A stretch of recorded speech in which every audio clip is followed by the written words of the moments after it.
Hello, everybody, and welcome to ZeldaSpeedRuns, broadcasting the Skyward Talk to Yerbal Tournament 2021. We have Group B, Round 3 for you today. It's Kitcot versus Tatso ISR. Commentating for us, we have CJS07 and Thrailyad. I hope I said that right. Say hello, everybody. Hey, guys. Hello. Welcome back to the Talk to Yerbal tournament. The objective of this category is to talk to Yerbal as fast as possible, as the name implies. So we'll be seeing a lot of interesting stuff that we'll talk about as the runs get started. Yeah.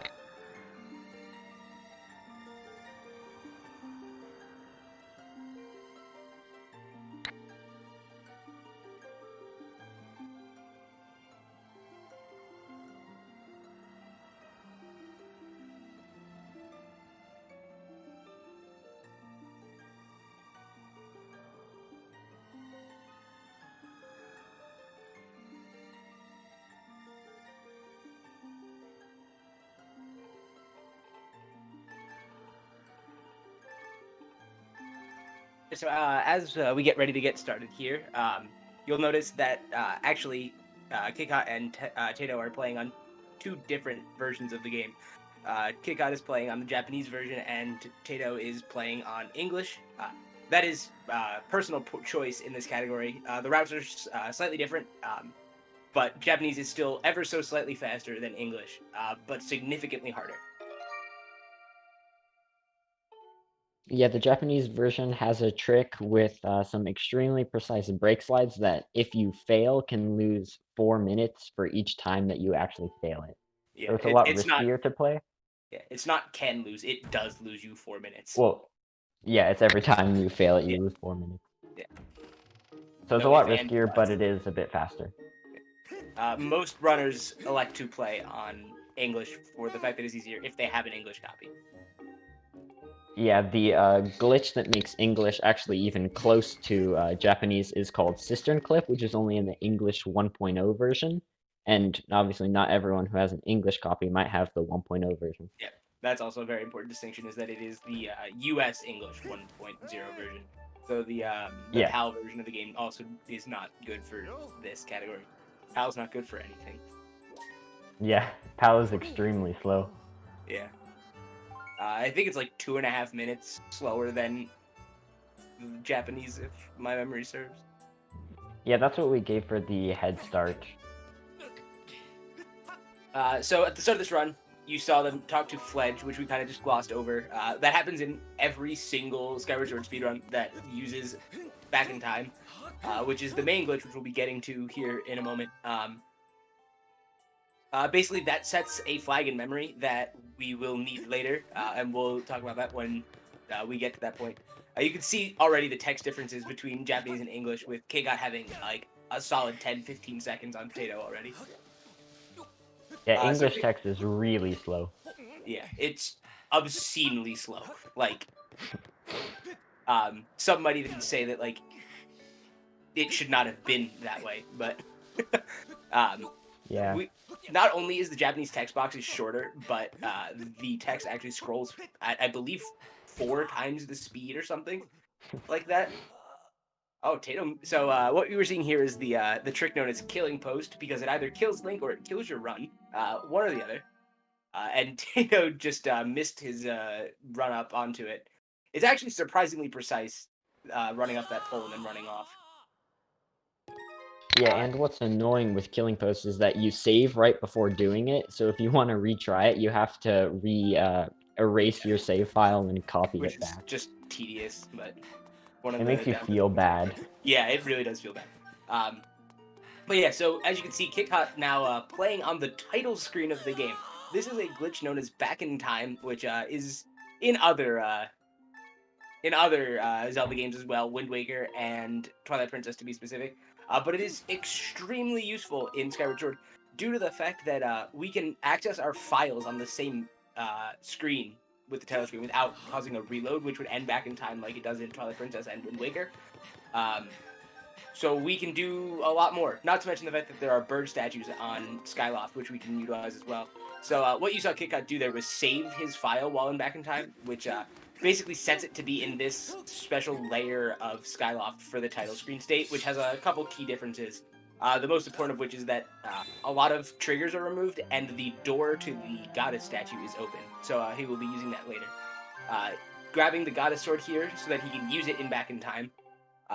This does not actually give him the goddess sword, but Yeah, we don't uses it actually in time. need the goddess sword here. Here, it just starts some cutscenes that let us eventually place the emerald tablet, which We is do what need we'll the need goddess to. sword in order to Skyward Strike the Well, yeah. Express. The end goal isn't to get the goddess Yeah. sword onto our file here, though. Yeah, that is correct. The goal here is to get the Farron pillar onto our file, which is an extremely broken situation that we can abuse quite a bit. So here we see placing the tablet in. When you see runners start their files into loading zones like this, it's just a little trick that saves a couple frames in every loading zone, which adds up over the course of a run, especially in back in time. Well, I should say exclusively in back in time. It only works in back in time, but we spend a lot of time on the title screen in this game. Yeah, it's a bit confusing because he's also going to start his file right here, and that puts the Farron pillar onto his file early. Yeah, so but the starting your file before a loading zone just saves a few frames, and the distinction is important. yeah, that distinction is very important and has been known to confuse new runners to the game, Yeah. unfortunately. It's a trick that really only mid and top tier runners go for because if you mess up, you lose a lot of time, and Yeah. there's it's frames. It's not really particularly important until you get to the really high level. So yeah, so starting your file when we do here actually sets the flag of the Farron pillar being open not on the title screen anymore, but on our file because we actually load the properties of our file into the game before the flag sets, and then the flag sets, and since that part of starting your file has already been completed, it actually does not overwrite that section of memory again. So you actually get the flag to stick to your file, so to speak. And Right, that's yeah. a really powerful glitch known as reverse bit magic, because it is the reverse of regular bit magic, which we will see quite a bit later in the run. Reverse bit magic can be very complicated. That instance of reverse bit magic is actually very simple because we open the Farron pillar in bit and we open the Farron pillar on our file. But there will be instances later where we do some action on Skyloft and it has some completely different effect on the actual area we're in. Yeah, and normal bit magic is just loading data from your file into the title screen or wherever you are in back in time. Reverse bit magic is the opposite. So from the title screen to your file. Yeah. Which is bit definitely magic more powerful. Yeah, bit magic itself is a very quote unquote niche, so to speak, because there are only a few flags on Skyloft that are super useful in back in time. But the ones that are useful are extremely useful. They save on the magnitude of seconds per bit, or ones that are used to perform an RBM can sometimes save like multiple minutes, if not like tens of minutes, depending on what RBM it actually is we're doing. Yeah, some things definitely wouldn't work without certain flags on your files to load into back in time. So if you ever see a runner doing something seemingly random, it is very likely to set up bit magic. One example is the talking to Fledge at the beginning of the run.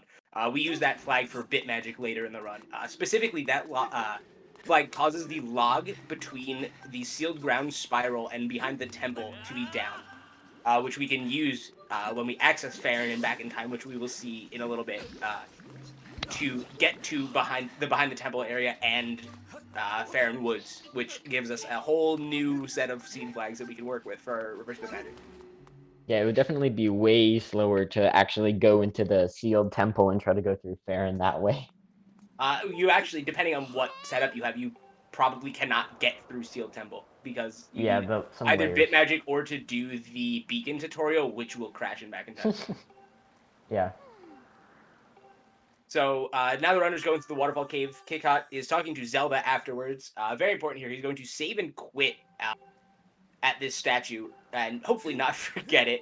Okay, he's not not like you would know about that. Yeah, not like I would know or anything. And he's going to copy file 2 here to file 3, which is going to be used in our next instance of back in time. It's actually also important to note that this route requires you to start on file 2 because we're going to do a trick that makes file 1 basically a pseudo copy of file 3 later, and then that becomes our run file. So playing on file 2 there is basically a setup for creating your run file. The other categories that do that is all dungeons. Any percent and 100% all play start on file 1, and then do this trick to create a setup file on file 2 instead. Yeah, the reason we need to copy that is we need a file that has the Farron pillar but hasn't saved our Loftwing yet. So that way, when we start our file, we can save our Loftwing and then go into the Loftwing tutorial. Yeah. Because the Loftwing tutorial is actually the only layer of the sky that doesn't crash in Back in Time, which is how we can actually get to Farron. It's also very important that we have a file that is able to reach the normal sky layer in normal gameplay, which requires you to both have to either have the tunic or not rescue your Loftwing. Yes. Both of those flags contribute to various layers of the sky. Tunic is what erases the loading zones for the tutorial layer, actually. So we actually abuse that in other categories to get faster loading zones, because there's only one loading zone for the tutorial. But you can commit flags using your Loftwing, and then change what file you actually load into the sky with, which changes what layer you load into, which prevents you from crashing. Yeah, that's some really complicated stuff, but yeah, that's even beyond this category, because we don't use that at all in this category. Yeah, we don't really have to go into that. Kitcot getting a 2-frame side hop there. Yeah, that saves like a minute and a half. Yeah, it's quite a bit of a time save. Because we cannot activate Back in Time in the waterfall cave for some reason. So you have 2 frames after a save prompt there where you can input a side hop to jump out of that cutscene trigger. And actually, depending on which frame you hit the jump on, you actually jump either the direction you're inputting or the opposite direction. Which is not the greatest when you hit, like, first frame and go the opposite direction, but... You still save over a minute, so... Yeah. It's just because you can jump or walk back into the cutscene trigger. Yeah. Alright, and so now what we're doing is copying file 3 to file 1 by saving without selecting any files. And then we're bit saving file 2 to load our Loftwing into Back in Time. Tato did not get cutscene skipped, so he's gonna lose another minute and a half, about a minute and a half here. Oh, that's unfortunate. That is very bad for him. Yeah. But this is Yerbal. Anything can happen at any point in this run. Yeah, he could easily get ahead if Kitcot just fails the break slides. Yeah, he only has to fail the break slides once because that's 4 minutes. But yeah, and so Kitcot successfully reverse bit warping into the sky.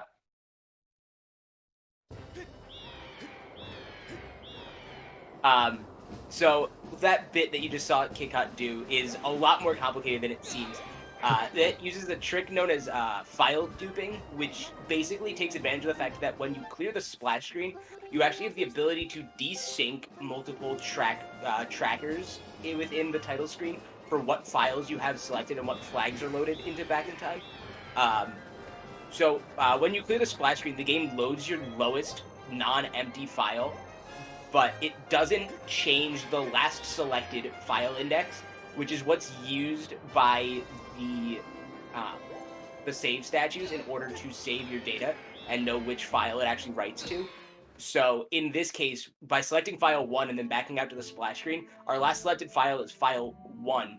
But then when we clear the splash screen by talking to the statue, we load file 3's data into Back in Time, which is then saved into file 1 by saving at the statue. Yeah, and now we death warped because file 3 was saved right at that statue. So now we can go save our Loftwing and load the Loftwing tutorial. It's very important to note that reverse bit warps do not change your respawn, because otherwise you would respawn in the sky in that case. Yeah. So that's very helpful here, because it just saves some flying and some movement. About a minute and a half, I'd say, over if we had to fly back. Yeah. Somewhere around there. And so we actually, when we reverse bit warped into the sky, we got some fee text that allows us to dive off of our Loftwing. And normally during the Loftwing tutorial, you can't dive off your Loftwing. But because we got that, we can, Yeah. and so now we There place the are Farron actually pillar onto our 2 file. triggers that give you the Oh, yeah, diving flag. It is the text right after you get the tunic, like on the stairs between Professor Allen outside and getting to the Farron pillar, and this text around the Farron pillar. They wanted to make extra sure that you could dive off your loft wing when you reached this point. We actually speculate that that's just like an oversight between your or not between your between like iterations of the game where, you know, at one point the diving flag was attached to one of those and then they changed it and added it elsewhere but didn't remove it from the other one, and it's just helpful for us. Yeah. So now he's skydiving into the Farron pillar, and he's made it. And It's important to note Tato that did. Oh, go on, Ken. that the Farron pillar is not reachable in the tutorial layer without diving. You have to dive off your loft wing in order to reach the Farron pillar. Yeah. Which is why it's very important that we're able to reverse bitwarp into the non-tutorial layer of the sky in this, or in all categories that do the sky reverse bitwarp, because otherwise you would not be able to reach the Farron pillar because we don't have the diving flag yet. So basically, this early game setup is a massive juggling of what we call story flags, which are the universal flags of the game, which are not area dependent. Scene flags are area dependent, and they're a lot more complicated than story flags, especially when you consider them in the context of back in time. So Kitcot has flown into Farron and saved it the Seal Ground statue, and then jumped off to die. So you guys can probably predict what's happening next. Yep. So because we don't have the tunic, the sealed grounds is in a very weird unloaded state, so we actually can't progress normally. So, and it's also faster to just skip it, so we're going to be skipping it by diving into Farron back in time, and just saving at the entrance statue in Farron. I believe it's faster by only about 30 seconds or something. I know it's not a significant amount of time, because this is not a fast back in time. Any Farron bit is not exactly the fastest thing, but they're not slow when you compare them to the other things. It's definitely faster in this case because we don't have the tunic. Yeah, otherwise we'd have to go out of our way to get the tunic in order to do this. Yeah. It's actually very interesting because as we mentioned before, we can bit magic the flag for that log being down, but that would imply that we can RBM it as well, which we actually can. However, in hero mode, because there are no heart drops, the Seal Ground Spiral in this state has no way to commit the RBM, which is the process of actually like putting it into like actual memory for the game so that it's like permanent. Otherwise, you just lose it on the next like major loading zone. The normal mode any percent route actually does RBM the log down to get to in order to skip the tunic, I believe. Or just skip Sealed Grounds as a whole, because there's a heart drop that you can bonk the wall for, and that sets a temp flag, which allows you to commit the log. And the log just came down by selecting file 3 by opening the splash screen, and we're now entering behind the temple. This back in time is very simple, because it does what you would think it does once you understand how we reach this point. The complicated part is reaching this point.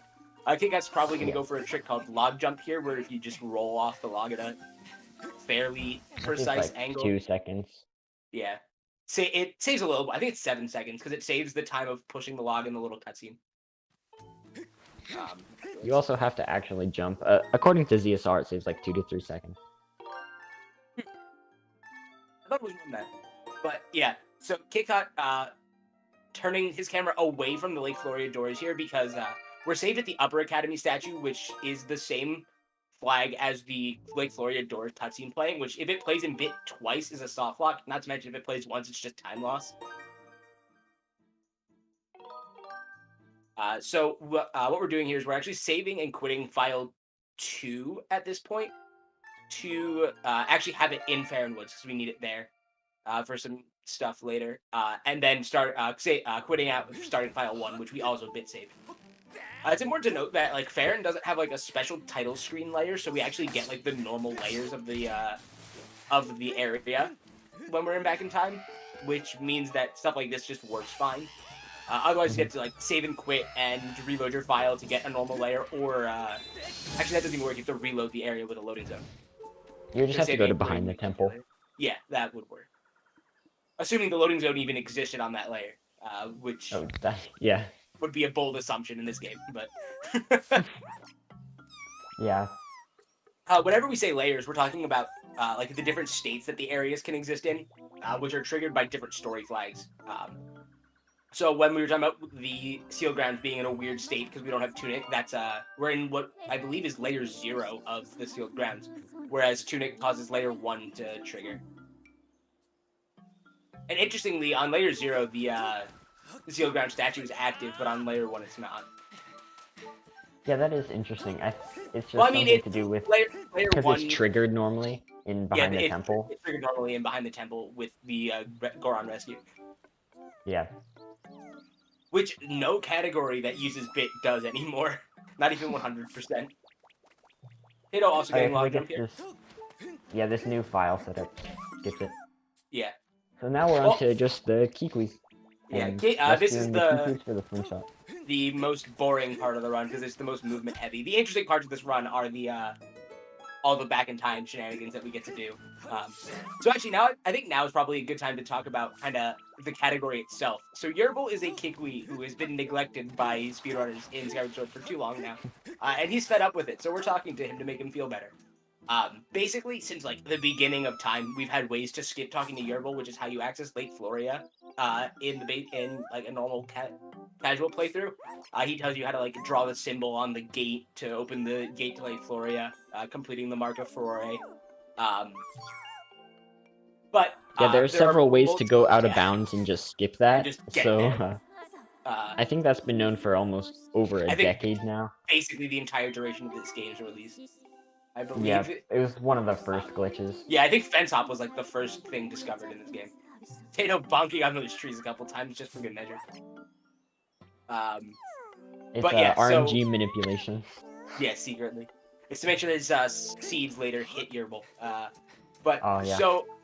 In routing any category in Skyward Sword, it's actually much more prevalent that we work backwards in routing because Skyward Sword has, I don't know if it's a unique set of constraints or the way that the constraints cascade, unlike like with other Zelda games. I'm not really sure how it compares, but so like if we look at like a normal speedrun, the end goal is obviously to defeat Demise, which means we need to be able to access the past, which means we have to be able to open the Gate of Time, which means we need to be able to raise the Gate of Time, which means we have to be able to reach a specific layer of the sealed grounds. So, you know, we kind of work backwards from our end goal.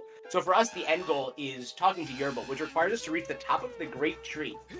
And when this category was first conceived, we actually had to go to Eldin and Lineru and get the claw shots in order to scale the Great Tree. Not anymore, though.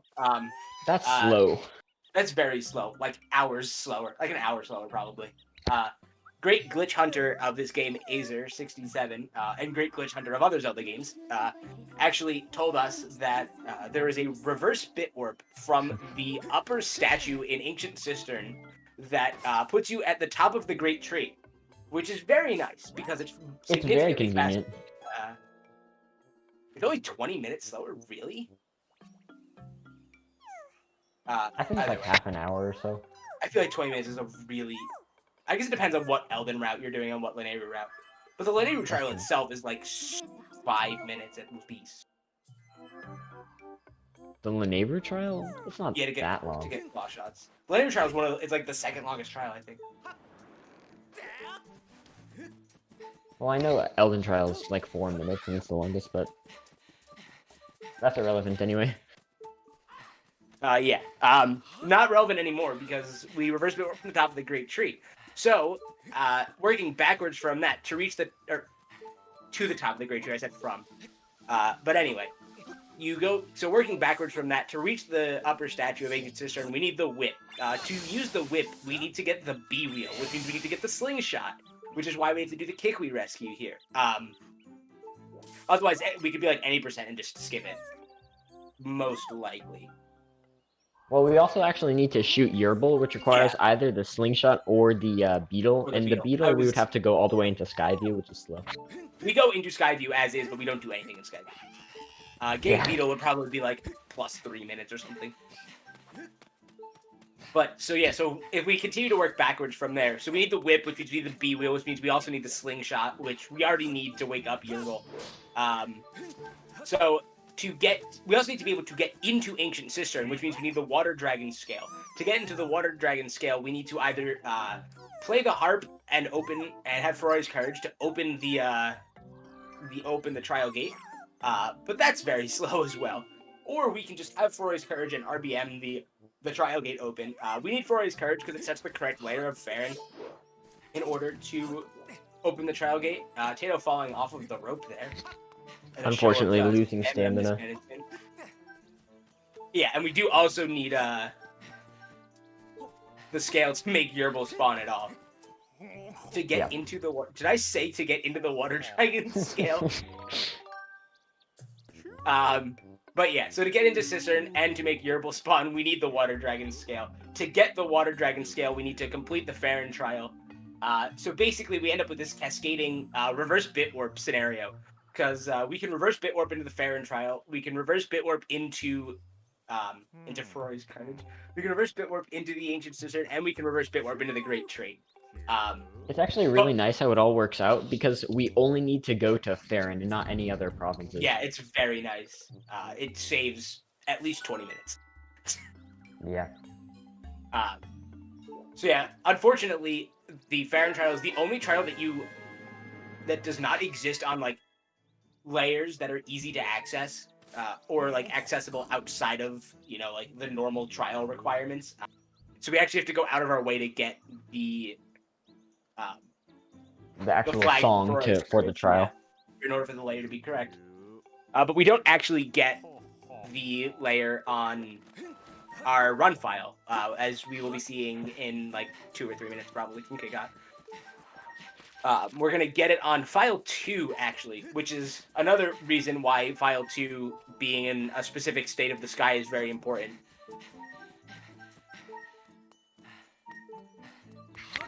So yeah, so now Kitcot has rescued the Kikwi's and is going to run over to Skyview next. Yeah, the scene flag for the Skyview crystal is 2x20, which also happens to correspond to the Thunderhead being raised on Skyloft. And so we'll use that to actually raise the Thunderhead on our file, and then we can go get the song from the Thunderhead, which allows us to get to the trial. I believe the exact technical reason that it works is because 2x20 causes the cutscene after playing Battle of the Goddess at the top of the light tower to trigger, which I believe immediately sets the story flag for the Thunderhead being open. The flag with Thunderhead is not a Skyloft scene flag, I think is the important distinction that I was trying to make there. Even though we do the RBM on Skyloft, it's a story flag. Yeah, it is a scene flag for the cutscene to start, though. Yeah, we use the scene flag to get the story flag. And Kitcot there missing a trick called Extending Blow, which warps you basically right to Skyview Temple, which we need to get the crystal. And so he's going to do an alternate trick called Cube Warp, where you hit the cube using the Bokoblin to angle your Skyward Strike, which skips a bunch of movement in the deep wood. Got doing the classic 3 backflip setup. Looked like he was a little far back, but it worked anyway. Yeah. That was a pretty smooth cube warp nonetheless. So the way reason Extending Blow works is because as soon as an enemy is over a void, the game just kills it instantly. But there, like under certain conditions, there are still scenarios where you can do a final blow on the enemy. But because the enemy is dead, the game doesn't know where to put you, so it just sends you to the map's origin of 0-0, or towards the origin of 0-0-0. And you stop as soon as you hit like a solid object. So 0-0-0 in the map is like actually somewhere like right on the stairs of Skyview Temple. So we just go flying across the map at hypersonic speeds.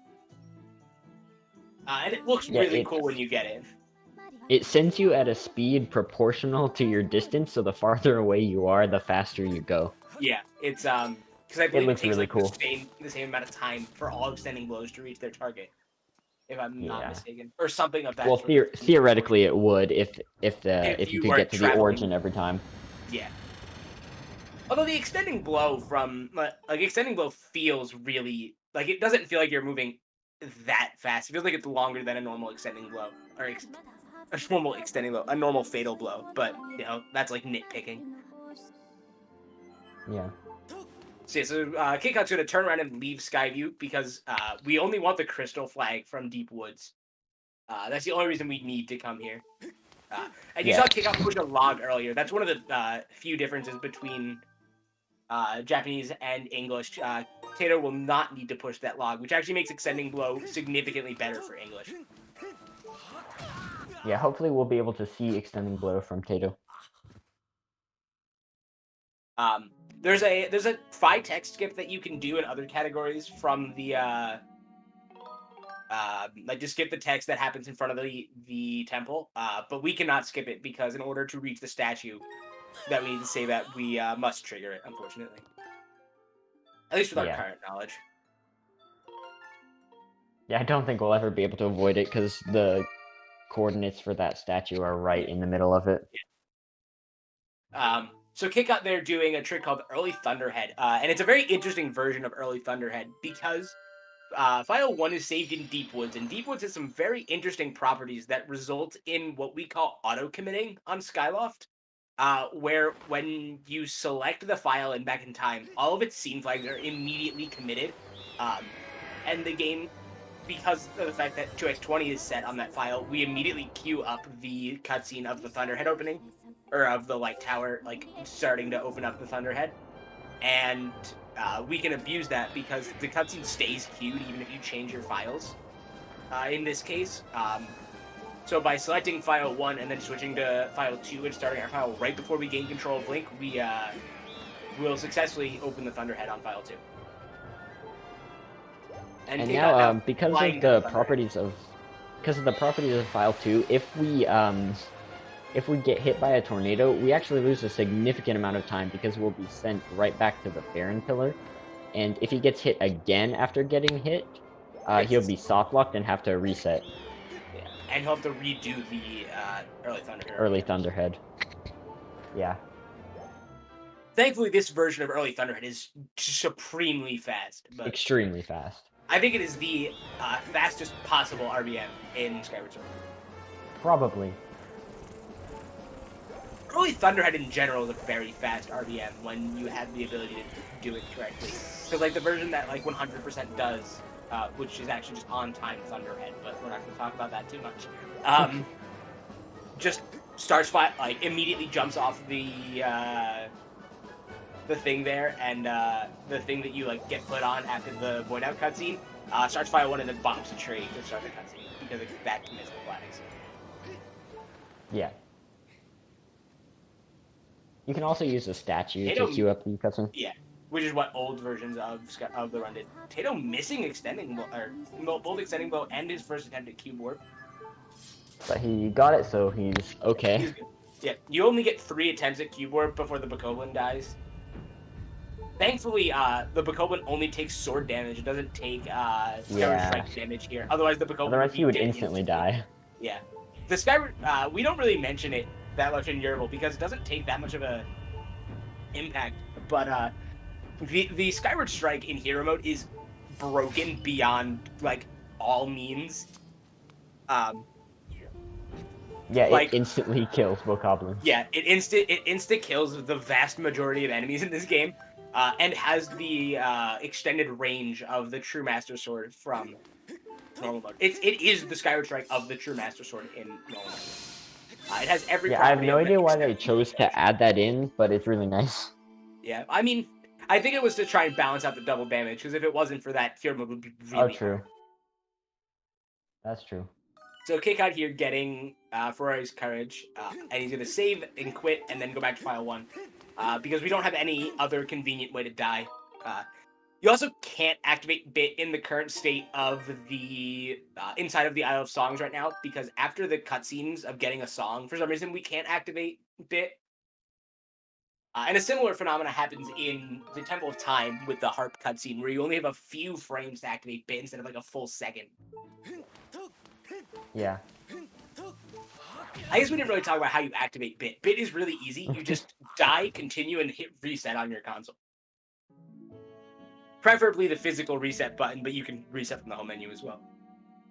Which is what you must do if you're playing on Wii U VC, but... Or yeah, Wii U from disc. it respawns Link because you hit continue, and it also loads the title screen because you hit reset. Yeah, So so Link I spawns on the believe title screen. the details of the technical explanation are way beyond like the scope Yeah. of this commentary. But basically, there are global flags that are not touched on a reset, and the respawn property is one of them, if my understanding of it is correct. Which is why you get just dropped in to the map. And that is why certain areas don't work correctly with Bit, because they don't follow the normal respawn protocol, so to speak. Yeah. Yeah, I think that's also why the waterfall cave doesn't work, Yeah, because because the respawn, is different, weird. and that's the same thing with Bogo Base. Oh yeah. So now we're going to be reverse bit warping into the Baron trial now. This is a very complicated back in time. Yeah, this is really complex. So we're gonna try and explain it piece by piece here. So this is the easy part. This is the part where you just go to Farron in back in time, which at this point, hopefully you guys understand. We just get the loft wing in back in time and then dive to the pillar. It's not really complicated. And we have to enter the pillar with a file that's never actually been to Farron, because otherwise it would queue up the statue selection screen, and that crashes him back in time. Yes, that is actually an important note. There are two ways that you can enter the Farron pillar successfully. It's either with a file that has not watched the Sealed Grounds intro cutscene, which corrupt files suffice for, but we don't see corrupt files at all in this. Ooh, Tato getting tornado. Oh, that's unfortunate. No, that's really unfortunate. He's going to have, yeah. But so it's either that, or you can enter with a file that has the harp and will trigger the Groose cutscene, because that forces you to land it behind the temple.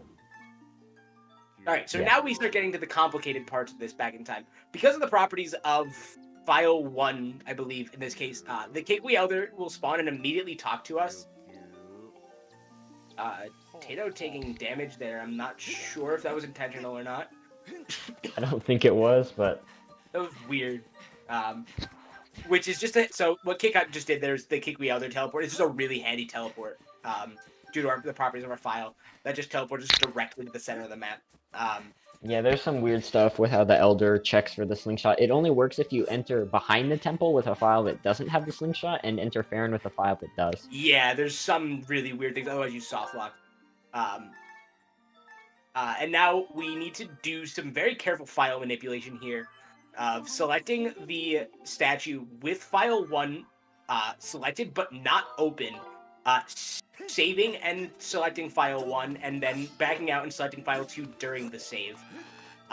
And we also need to angle ourselves away from Lake Floria, otherwise we'll get the Floria door cutscene that we talked about, which would be pretty bad if it happened twice, because that would soft lock, or it would just be bad if we got it once, because that's time loss. And now we select file 3 after dying, copy that to file 2 for some... just for and now simplicity later. Yeah. And now respawning here actually reloads the area with the story flags of file 2, I believe, because that's the file we died on. Yeah, and that's why we have the trial gate open. Kitcot not going for a frame perfect copy here. You can copy files while you have control of Link. If you can press the plus button for exactly 1 frame. Otherwise, you will open the map screen and crash, because for some reason, opening the map screen takes 2 frames. Yeah. And now we're in the Farron trial. And we're in a very weird state of the Farron trial. I believe that what we've determined is that because you have not reached, or gotten the Phi text at the beginning of the trial, you have never actually left the center ring of the trial at this point. Yeah, so he got caught by the Guardians there, but they don't actually wake up. And another interesting thing is we have to get caught, otherwise when we end the trial and enter the circle with all the tiers, you get the CJ soft block. Yeah, which I did in a race, and didn't lose the race, but that's besides the point!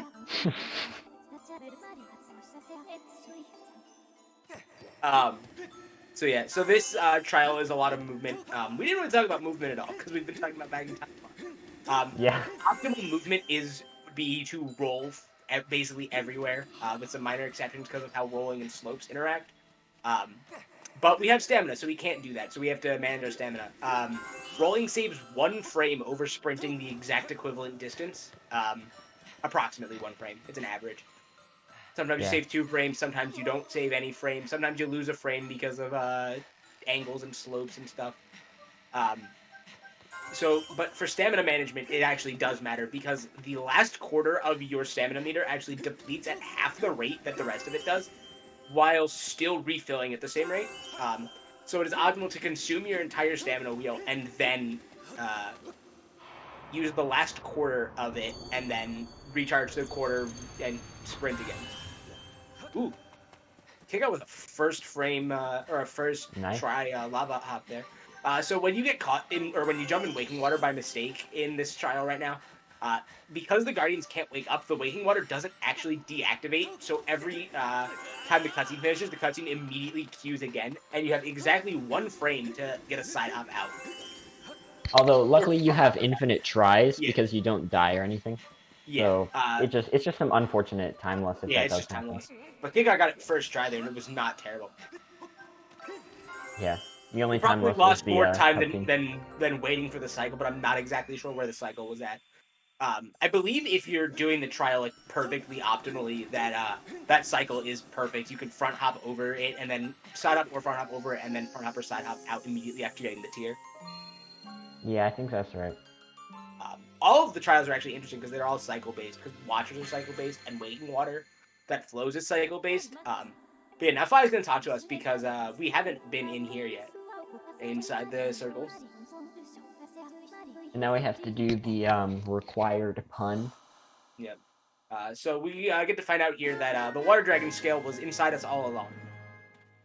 The true Water Dragon scale was the friends we made along the way. Yep. The power of friendship is the real victory of the trial. Yes.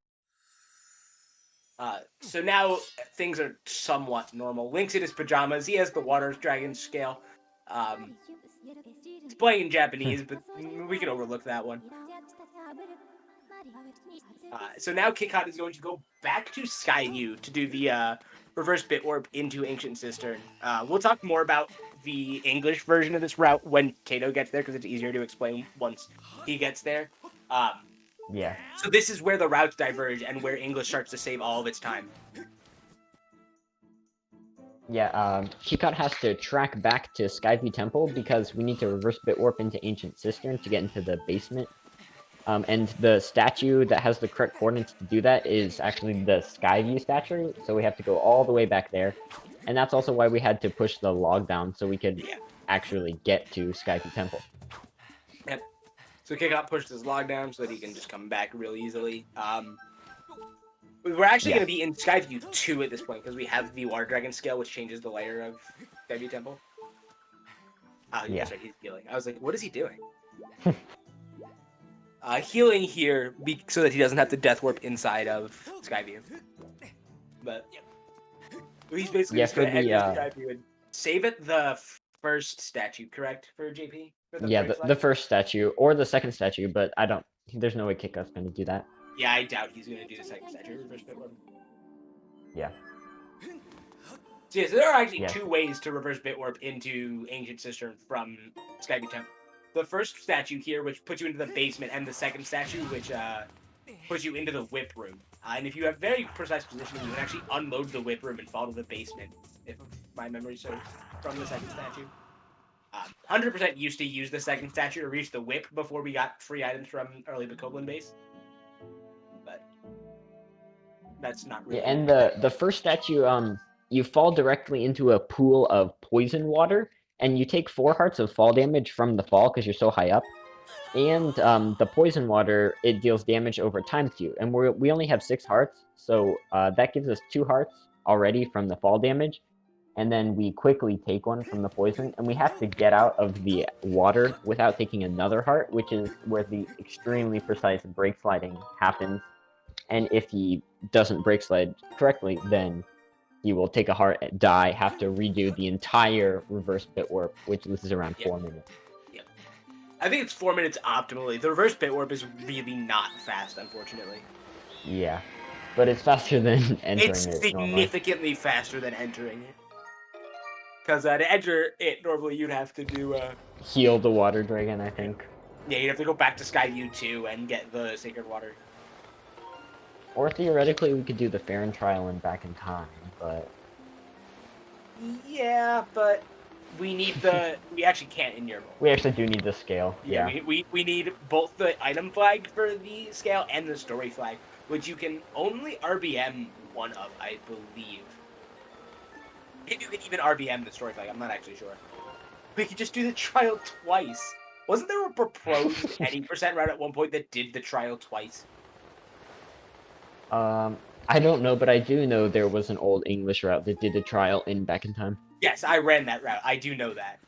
But for some reason, I recall there being a JP route that did it twice. Well, that seems terrible. No, wait. I think it was a JP route that finished the trial in bit and kept the scale that way, and then went to Sister to do the reverse bit work. And that was the one that did the lily pad skip, I believe. Oh, yeah. There's a very precise... We don't need to talk about Lily skip. Yeah. Oh, there was a low percent route that did the trial twice in bit. Okay. Yeah, low percent. Low percent is at one point did the entire game twice. And well, it did it. Yeah, well, not anymore. To a point. Wait, at one point. At one point. Yeah, old low percent, but we don't talk about old low percent anymore. Yeah. Okay, so you see Tato there very smoothly getting that tier on the island by going through the water and then side hopping past it on the way out. And now Kitcot's going to shoot the slingshot to update his inventory flags to load the scale and back in time so he can get to the ancient cistern. And now he needs to start his file at the correct time, which puts his file into ancient cistern with the coordinates that his file was saved at. And now we have the extremely precise brake slides. So let's see if he fails those. Oh. All right, good first one. Very good, extremely good second one. I think he's made it phenomenal second perfect. brake slide. That was perfect. Like, flawless. Yeah, that was amazing. That was an incredible pair of brake slides, or trio of brake slides from Kitcot. So this is another part where the routes diverge. English will actually get the whip first here because it skips the need for the small key. But we'll explain that more when we get there. But basically, it's because the statue lowers and the small key door is actually attached to the statue and not like the door on the outside of the cistern that you see when you first walk in. Yeah. And now what we need to do, we have to go to the upper level of Ancient Cistern, and we don't have the whip, so we can't climb the statue. So we can do a trick called High Flip, which Kitcot just did first try. And also, Tato is experiencing the power of friendship as well. Yes. So now we Those just get really to climb this rope. This is a phenomenal cistern from Kitcot. Yeah, this is really good. I wish we could see his splits. I wonder what kind of pace he's on. Yeah, I don't think he's actually failed anything. Yeah, his movement, like everything from Kitcot has been really very, very good. Yeah. It's sorry to say for Tato that he's going to be hard pressed to. I don't, unless Kitcot fails or dies in Ancient Cistern without a safety saving. I doubt he will he will not safety save it. Yeah, there we go. Yeah. So Tato actually gets to immediately save here at the viewing platform statue because he doesn't have to go back to Skyview because of Cistern Clip. So Cistern Clip is an English version 1.0 exclusive trick where there is a 1 pixel seam between the map geometry of like the main part of the Ancient Cistern and like the entrance area of it, where you can just walk through the seam and clip out of bounds. Like, yeah, it's like one of the worst instances of like the seam is visually obvious as well. Yeah, but, like, it's an incredible seam. Forgetting the door combination perhaps? I think he just tried to do the one in Sand Ship. Yeah, that's what it looked like. It looked like he was doing down, up, down, right. Which is the combo lock for Sand Ship. This one's left, right, up, down, or up, down, left, right, correct? Yeah, up, down, left, right. The Konami I would have code. to do Cistern in random in a long time. Yeah, you just do Cistern Clip. Yeah, you don't. Well, I mean, you need this if you do the small key check, but you try to skip. Oh, that's true. That's true. So yeah, so this is where English saves time on Japanese. Is this part right here. You got Yeah. going for a little bit of safety air management strats there by not like spinning early and not swimming, which was weird, but I think that was probably just weirdness. Yeah. Jump slashing there. I've never seen that strat. That's really cool. I guess it makes sense. Actually, it's the perfect distance. that probably doesn't even save that much time. If Kitcot's doing it, it probably makes sense to do it. There. All those jump slashes there are to prevent, I believe, to prevent rolling when he hits the ground. So Yeah. he will roll and bonk. Which would lose time. Yes. Kitcot has world record for Yerbal. To answer the question in chat. Yeah.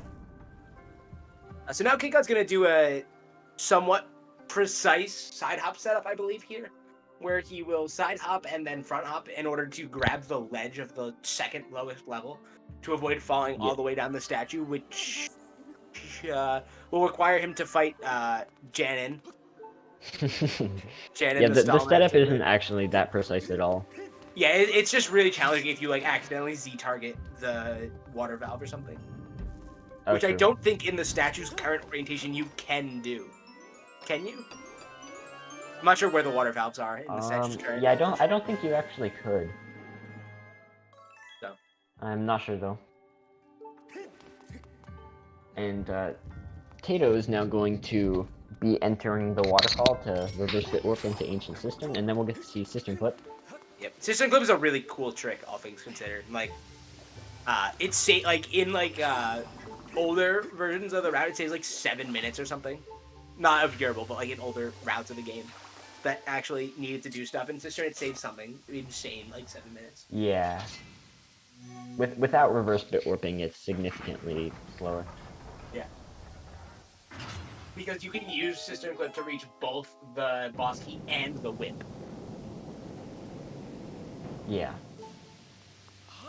It just completely breaks the dungeon. Yeah.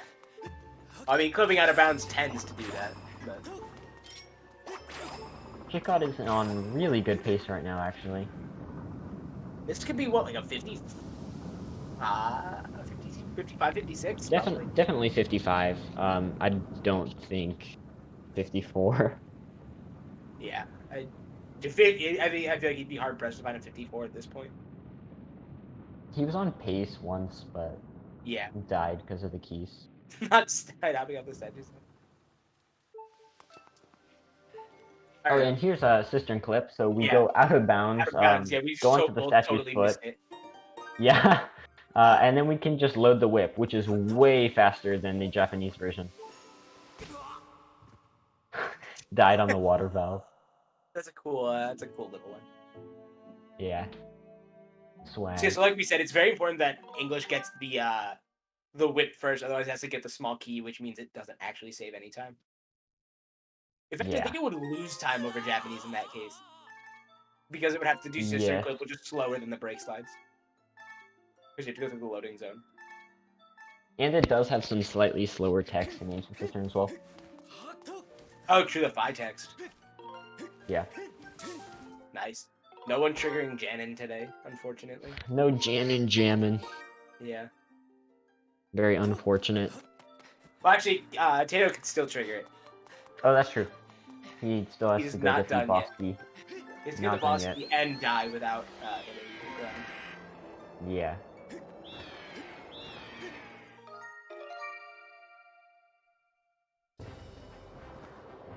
I always tend to underestimate how much time is left at this point, but Kitcot is going to be done in about 3 minutes. Yeah, somewhere around 3 minutes, he just has to reverse bit warp into the Great Tree. Yeah. I mean, he could still bonk on the Great Tree. But... Yeah, that is true. I think that Reverse would bit change warping the is- race completely.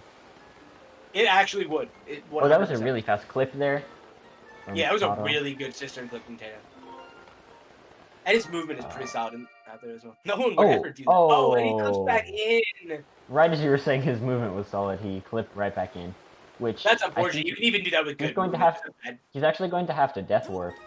Yep. I wonder why he didn't just drown there. It would have been faster, I believe, because he was already running out of air. Yeah, that's true. He probably just thought that he could go for the clip again, and then realized he had to. That was another really fast cistern clip. Yeah, that was really good. Like impressively fast. Wow. Cistern clip is not Another for sure. That's oh my god. Tato's been practicing cistern clip. I bet. He's a true English runner. Not going for the water strat. I think he tried to go for it. I couldn't really tell. His camera was a little weird, but yeah. So there are actually two ways that you can do this strat here. You can either grab the rope and climb the loading zone, or you can jump past the rope into some water and swim up. But I once the water is really weird.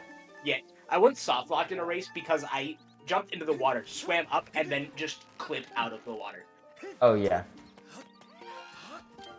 So it's really weird. And so Kitcot now is going to shoot the slingshot, load the scale and back in time, and now he has to start his file and then enter the loading zone for the Great Tree. Looks like he is set up just fine. Looks like he did it perfectly. That was like a basically seamless arrangement. And he went for the avoid out position because he's only on 1 heart, so he voids out and avoids taking fall damage here.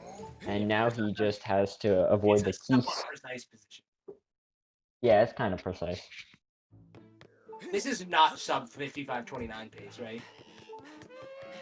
I should say this is not world record pace, right? No, definitely. I actually. Sure. Hold on. Actually, I think this could be world record. This could be. I think yes. This is gonna be a low 55. Yeah. This is a low 55 from Kitcot. This could be a world record right here. I am 99% sure this will be world record. I don't know how slow the spy text is in Japanese, because I've never had it in Japanese. It's like God, 20 seconds. It's gonna be over very soon. Come on, Kitcot. Don't miss Yerbal for the next 20 seconds. NGG 55:07. Like New world record. Yeah, that's insane. GG's Kitcot. Just set a world record in the race. That's awesome. That is awesome. Hello, Kitcot. Yo. So how was your run?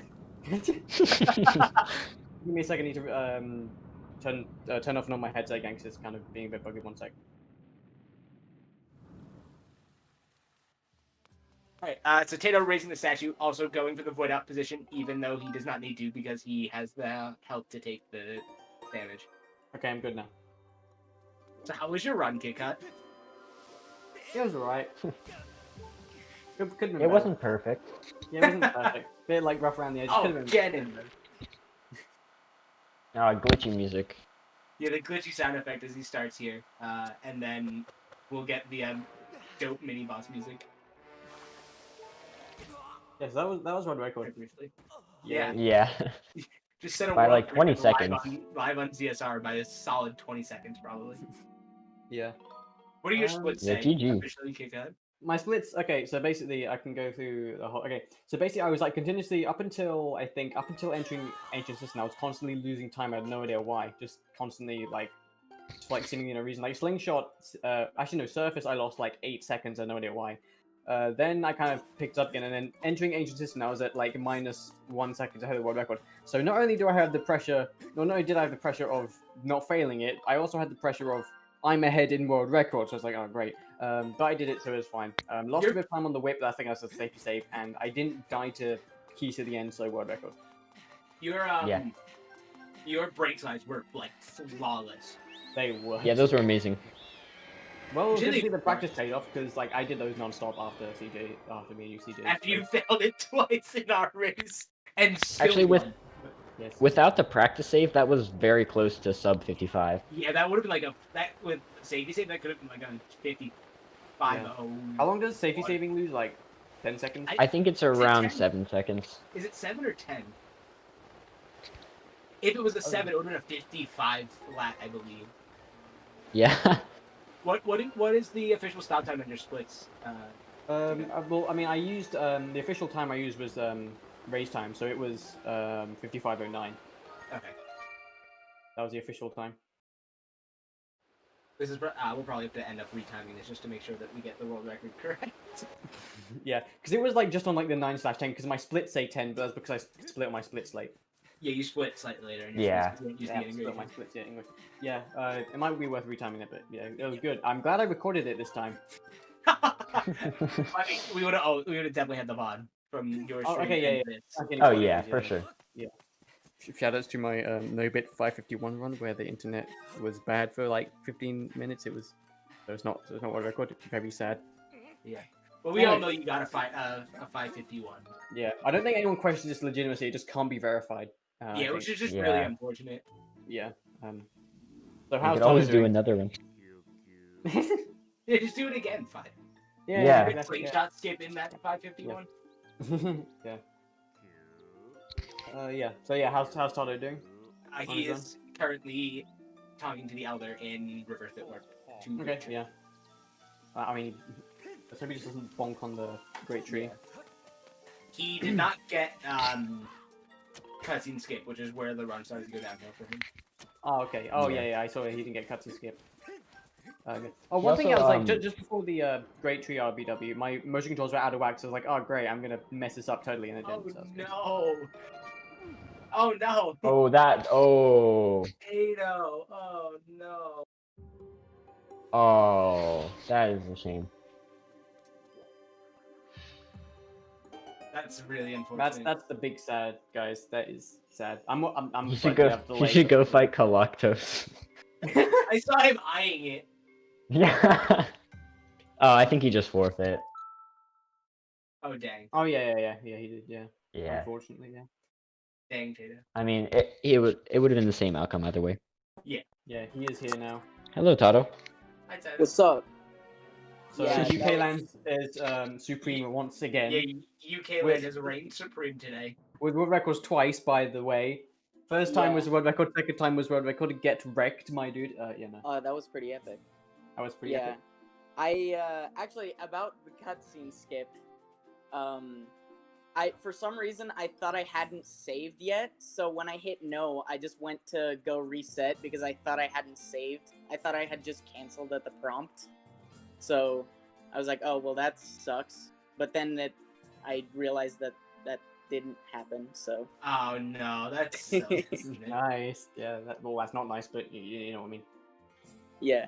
And then I made a bunch of dumb mistakes during the Kikwi quest. And then it got progressively worse after I died to a tornado. And then my whip split was a best because that Ancient Sister movement was really good. And then I clipped back in bounds during the statue, or during the second Cistern clip, which was bad. And then I failed the Great Tree Reverse Bit Warp, and I was like, nah, I'm not going to waste your guys' time. Yeah. You do still have one more match to do. You have the Toto versus 64-bit Link, which is some point. I don't know when. Yeah. We haven't scheduled it yet. Yeah. Yeah, it's kind of fitting because it's the rematch from the first one. Yes. Yeah, that'll be interesting to see. Yeah. Okay, well that was cool. World record. I beat Toto. Everything's good. That's about it. All is well with the universe. All is well. Yeah. Okay. All right then. So we're going to go ahead and wrap it up here. Looking at the schedule for the Talk to Yerbal tournament, we have Jaznix08 versus Exto on January 23rd at 7 p.m. UTC, which, if I can do math here, is 2 p.m. EST, so look forward to that. That's going to be on Saturday. For ZSR, that's actually going to do it for today.